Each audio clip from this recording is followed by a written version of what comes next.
The Last Kingdom, c'est fini. Mais genre, ça y est, c'est vraiment fini. Ces trois doivent mourir et donc le nom du film censé conclure la série d'origine.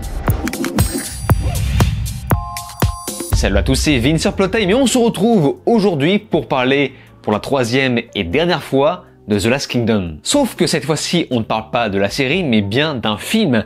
Un film dramatique historique britannique réalisé par Edward Bazalgette. C'est en quelque sorte la suite et la conclusion de la série d'origine, The Last Kingdom, dont j'étais extrêmement fan au démarrage. Et donc, pour ce film, on a à peu près la même équipe des deux dernières saisons, malheureusement, selon moi, les moins bonnes. Et c'est évidemment toujours basé sur les chroniques saxonnes de Bernard Cornwell. Comme je vous l'ai expliqué, j'ai déjà fait 2 vidéos sur le sujet. Et pour rappeler globalement mon avis, il y a selon moi un avant et un après saison 3. La saison 3 est selon moi la meilleure, la plus épique, la plus émouvante. À partir de la saison 4, je ne sais pas ce qui s'est passé, mais on sent que Netflix, que la production a insisté pour que les créateurs se dépêchent de conclure la série parce qu'elle ne leur apportait pas assez d'audience, j'imagine. Ce qui fait que la saison 4 et 5 étaient à la fois bâclées, mais en même temps traînaient. Et l'accumuler, les incohérences et les oublis scénaristiques concernant quelques vieux sujets qu'ils avaient pourtant ouverts sans jamais revenir dessus. Et le pire problème pour moi, c'est vraiment le fait de ne jamais avoir changé d'acteur. Des acteurs incarnant des personnages censés avoir l'air beaucoup, mais genre beaucoup plus vieux. Vraiment, à la fin, les enfants, voire petits-enfants, finissent limite par avoir le même âge physiquement que leurs grands-parents. Bref, c'est une série que j'ai fini doucement par lâcher après la saison 4 et c'est la raison pour laquelle je n'ai pas énormément d'attentes pour ce film qui conclut la série. Un film qui a été, choisi en catastrophe parce que il n'avait plus la place pour continuer de faire des saisons. Donc voilà, on se dépêche de faire en conclusion en film qui, j'imagine, n'aura plus rien à voir avec les livres. Ce final sort exclusivement le 14 avril sur Netflix. Donc voyons un peu ce que vaut ce film.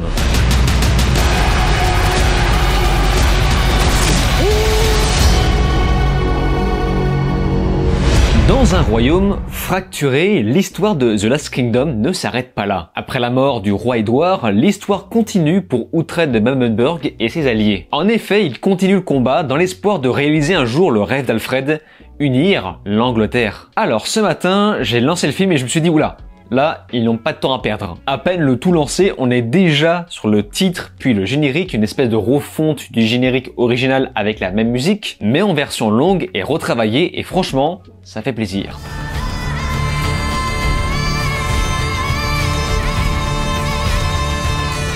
Suite à ça, on a une introduction qui nous met bien dans l'ambiance. Ça prend son temps tout en gardant un certain dynamisme. Même si j'ai senti qu'ils ont eu beaucoup de choses à raconter dans ce film, eh bien, ça ne m'a pas paru bâclé. Par contre, je vous préviens, parce que je sais que certains vont se poser la question, si vous n'avez pas vu la série de base, vous n'allez rien comprendre. Mais genre, rien. Ce film est une suite directe et conclusion. Je le dis souvent, mais entre chaque saison, il me faut toujours un temps pour me remémorer tous les personnages et leurs objectifs, et ça a été le cas pour ce film. L'évolution des personnages m'a paru parfaitement logique, et ça en devient même émouvant de voir la direction dans laquelle le film nous transporte. La conclusion est géniale, très émouvante, le fait de nous laisser le doute sur une espèce de symbolique qui fait le lien avec le commencement de la série, c'était inattendu de la part de cette franchise à laquelle j'imaginais un dénouement beaucoup plus bâclé. Et à côté, ce que j'ai surtout retenu dans ce film, eh bien c'est la forme.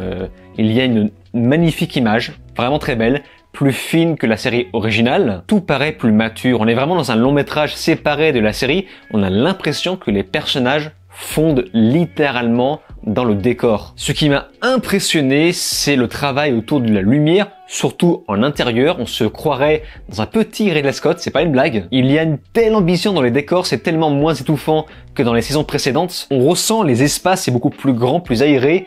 L'immersion est au top du top. Ce qui me fait frissonner à chaque fois, ce sont les espèces de panoramas avec des mecs à cheval en direction d'un château moyenâgeux. Ça a toujours été mes panoramas préférés. Et c'est évidemment, sans parler des costumes, on sent le fait main. C'est très réaliste. Qu'est-ce que j'adorerais voir un film ou une série Witcher avec cette qualité. Le seul truc qui jure, c'est peut-être le découpage qui sent encore l'amateurisme, malgré le fait que les showrunners ont l'air d'avoir pris pas mal de galons par rapport aux saisons précédentes, parce que quand même c'est très épique, je ne m'attendais pas à autant de détails dans la violence et la cruauté, sans être gratuit pour autant, mais je pense surtout à la bataille finale qui était le grand moment de The Last Kingdom. Entre vous et moi, je vous le dis, mais je me suis presque fait dessus, je n'ai jamais vu une scène aussi épique dans ce titre. Bon, par contre c'est le bordel, hein. C'est un sacré bordel, on étouffe.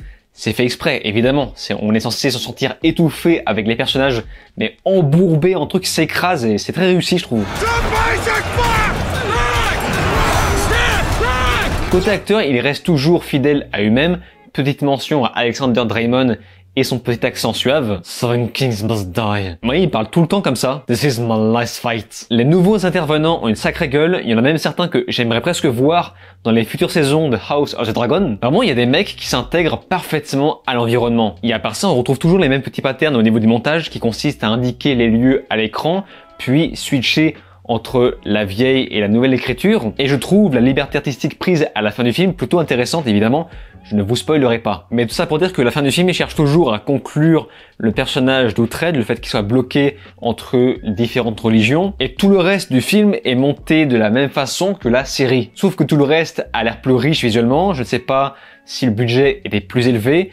Vu que c'est un film, j'imagine que c'est beaucoup plus concentré. Et je pense que c'est comme ça qu'on a eu le droit à des décors beaucoup plus variés, beaucoup plus détaillés, avec plus de scènes d'action épiques. S'il y a peut-être un bémol que je note, c'est la musique. Voilà, il n'y a pas beaucoup de nouveaux thèmes, et c'est un peu dommage. Contre toute attente, The Last Kingdom, ces trois doivent mourir, s'avère être une petite surprise. Apparemment, je ne m'attendais pas à ce que ce final soit aussi bon. Pour dire vrai, j'ai l'impression que The Last Kingdom retombe soigneusement sur ses pattes après quelques saisons décevantes. Mais en revanche, je doute fortement que le film soit fidèle au livre, donc encore une fois, les connaisseurs du livre, n'hésitez pas à me faire part de votre avis sur ce sujet, sur la fidélité, dans les commentaires. Alors après, évidemment, nous sommes dans une production 2023, donc forcément, Chewie s'invite à la fête, afin de marquer quelques petits points, mais la maîtrise est telle qu'on ne s'en rend même plus compte. Et surtout, c'est installé de façon crédible, ça ne m'a pas sorti du film de la même façon que les Trois Mousquetaires, qui lui se foutaient ouvertement de ma gueule. La grande différence, c'est que dans Seven Kings Must Die,